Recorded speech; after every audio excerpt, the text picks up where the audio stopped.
ایک special flask کے اندر لیا تھا سوان نیک، جس کی کرفڈ یعنی اس کی جو ٹیوب ہوتی ہے ایک لانگ کرفڈ ٹیوب ہوتی ہے باہر کی طرف جو نلکی ہوتی ہے اس کی، اس فلاسک کی اسی طرح کا فلاسک لیا، اس کے اندر شوربہ لیا اور پھر اس کو اوپن رکھا، لیکن وہ جو لانگ ٹیوب تھی اس سے ایکسٹینڈ ہوتی تھی، وہ کرفڈ تھی، ٹھیک ہے. لیکن اس نے ایک کام یہ کیا کہ اس کے اندر اس فلاسک کے اندر شوربہ ڈالنے سے پہلے، بروتھ ڈالنے سے پہلے اس کو اچھی طرح بوائل کیا. بوائلنگ کی وجہ سے پہلے سے موجود جو مائکرو آرگنزم ہیں وہ ڈسٹرائے ہو جاتے ہیں، کل ہو جاتے ہیں. پھر دوسرا اس نے سوان نیک فلاسک ایک ایسا جس کا جو موت تھا وہ ڈائریکٹ یعنی کرفڈ اس میں ہاں پہلے والے میں تو اس نے بوائل کر کے رکھا تھا، دوسرے والے میں اس نے کیا کیا، بروتھ رکھا بٹ جو کرفڈ تھا اسی کو رکھا، اور تیسرا جو تھا وہ بروکن نیک فلاسک تھا، ڈائریکٹلی کنٹیکٹ تھا ایئر کے ساتھ. تو پہلے والے دونوں میں جو مائکرو آرگنزمس تھے وہ راستے میں ٹریپ ہو گئے کہ کرفڈ جو اس کی ٹیوب تھی اس کے اندر وہ بروتھ تک نہیں پہنچے، ڈسٹ پارٹیکل اور مائکروبس نہیں پہنچ سکے، اور جو شوربہ تھا وہ خراب نہیں ہوا. بٹ تیسرا جو فلاسک تھا جس کی نیک سنیپ تھی، ٹھیک ہے، انہوں نے وہ جو اس کے اندر مائکروبس اور ڈسٹ ڈائریکٹ گرا اور پھر وہ شوربہ خراب ہو گیا، ٹھیک ہے، کلاؤڈی ہو گیا، اس میں فین آ گیا، خراب ہو گیا. تو اس سے یہ بات واضح ہو گئی کہ مائکرو آرگنزمس بھی خود سے کبھی بھی سپونٹینیسلی جنریٹ نہیں ہوتے، بلکہ پہلے سے موجود جو مائکرو آرگنزم ہیں وہ اس بروتھ کے اوپر، نیوٹرینٹ میڈیم کے اوپر بیٹھتے ہیں، تو وہ سیل ڈویژن کرتے ہیں اور اسی سیل ڈویژن سے وہ شوربہ خراب بھی ہوتا ہے اور نئے مائکرو آرگنزمس جو ہیں وہ ارائز ہوتے ہیں. تو انہی دونوں سائنٹسٹ کے ایکسپیریمنٹ سے یہ بات ثابت ہوتی ہے کہ new life arises from pre existing life, یعنی کوئی بھی نیا جاندار پیدا ہوتا ہے تو وہ پہلے سے موجود ایک جاندار سے ہی پیدا ہوتا ہے، سپونٹینیسلی کسی ان آرگینک مٹیریل سے سپونٹینیسلی جنریٹ نہیں کرتا. یہ جو دو ایکسپیریمنٹ تھے فرانسسکو ریڈی اور لوئس پاسچر کے ایکسپیریمنٹ تھے. ہوپس ہو کہ آپ لوگوں کو بیٹا سمجھ آئی ہوگی، کیونکہ چھوٹی کلاس میں آپ نے پڑھے ہوں گے، دیٹس وائی میں نے ان کو آپ کے لیے ایکسپلین کر دیا. اب جو ہے ایکسیپشنز آف سیل تھیوری، کچھ سیل تھیوری کے اندر کچھ ایکسیپشنز ہیں، یعنی کچھ ڈیویشنز بھی ہیں جن کو سیل تھیوری ایکسپلین نہیں کر پاتی. تو وہ کیا ایکسیپشنز ہیں ذرا دیکھیں. اس میں پہلا جو ہے viruses are exceptions to cell theory. Viruses جو ہیں وہ سیل تھیوری کے ایکسیپشن ہیں. کیوں؟ کیونکہ یہ ہیں تو آرگینک نیچر کے. مثلا وائرس جو ہے اس کا پروٹین کوٹ ہوتا ہے، اس کے اندر ڈی این اے یا آر این اے ہوتا ہے، انزائمز ہوتے ہیں، بٹ یہ سیل کے اپنے ہوسٹ کے اندر اپنی جو جینیٹک کریکٹرز ہیں، ڈی این اے ہے، اس کی ریپلیکیشن بھی کرتا ہے نیوکلک ایسڈ کی، اور اپنے جو اس کے جینیٹک انفارمیشن کو، انہیریٹنس کو اپنی نیکسٹ جنریشن میں منتقل کرتا ہے. تو اسی طرح سے بہت سارے یہ فنکشنز لیونگ آرگنزم والے شو کرتا ہے، یعنی اس کی جنریشن آفٹر جنریشن پھر اس کے اندر دوسرے جانداروں کی طرح اس کے اندر میوٹیشنز ہوتی ہیں، نیو ویرائٹیز بھی پیدا ہوتی ہیں. تو لیکن پھر بھی یہ کیا ہے، سیل نہیں ہے. ابھی تک یہ ایکسیپشن ہے، ٹھیک ہے. Virus is considered acellular, اس وجہ سے کیونکہ یہ کمپلیٹ سیل نہیں ہے اور آؤٹ سائڈ اٹس ہوسٹ یہ زندہ نہیں رہ سکتا، تو اس لیے اس کو اے سیلولر کنسیڈر کرتے ہیں. کہ یہی بات جو میں نے بتایا کہ اس کے پاس اپنی سیلولر میشنری نہیں ہے. Viruses are alive only until they are inside their host cell. یہ اس وقت ایکٹیو ہوتے ہیں، الائیو ہوتے ہیں، جب یہ اپنے ہوسٹ سیل کے اندر ہوتے ہیں. Outside the host cell, non living environment میں یہ کرسٹلائن فارم میں ہوتے ہیں.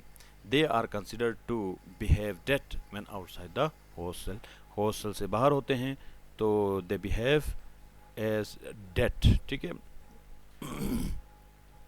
یا نان لیونگ کی طرح بیہیو کرتے ہیں. اسی طرح سے ویریوئڈس جن کو، اور پھر پریونز ہیں، یہ وائرس سے بھی سمال پارٹیکلز ہیں جو کہ ہیں تو آرگینک نیچر کے، ٹھیک ہے، بٹ یہ کیا کرتے ہیں، اپنی جنریشن ٹو جنریشن اپنے کریکٹرسٹکس کو ٹرانسفر بھی کرتے ہیں اور وائرس کی طرح بیہیو کرتے ہیں. جب یہ ہوسٹ کے اندر ہوتے ہیں تو لیونگ کی طرح بیہیو کرتے ہیں، جب ہوسٹ سے باہر ہوتے ہیں تو یہ ڈیڈ ہوتے ہیں، ٹھیک ہے. یہ بھی ایکسیپشن ٹو سیل تھیوری ہے. سیل تھیوری اس کو بھی ایکسپلین نہیں کر سکتی. اچھا، آر بی سیز اور sieve tube cells. R B Cs ہمارے red blood cells, lacking nucleus, دونوں کے اندر نیوکلس نہیں ہوتا. سیو ٹیوب سیلز پلانٹ کے سیلز ہیں، آر بی سی جو ہیں وہ اینیمل سیلز ہیں. تو دونوں میں نیوکلس نہیں ہوتا، لیکن پھر بھی یہ الائیو ہوتے ہیں اور اپنے فنکشنز پرفارم کرتے ہیں. They can not divide to form new cells, یہ ڈیوائڈ ہو کے نئے سیلز بھی نہیں بنا سکتے، بلکہ دوسرے سیلوں سے، اسٹیم سیلوں سے ڈیوائڈ ہو کے بنتے ہیں، جنریٹ ہوتے ہیں. Bacteria, cyanobacteria lack well organize nucleus. اسی طرح بیکٹیریا ہے، سائنو بیکٹیریا ہے جن کو ہم پروکیریوٹس کہتے ہیں، ان کے اندر ویل آرگنائزڈ نیوکلس نہیں ہوتا. ان میں نیوکلیئر میمبرین، نیوکلیولس، نیوکلیوپلازم، یہ ساری چیزیں ایبسنٹ ہوتی ہیں بیکٹیریا اور سائنو بیکٹیریا کے اندر. The D N A alone forms the chromosomes. ان کا جو کروموزوم ہوتا ہے it consist only of D N A, جبکہ یوکریوٹس کا جو کروموزوم ہوتا ہے consist of protein and D N A, دونوں، اس میں پروٹین بھی شامل ہوتا ہے.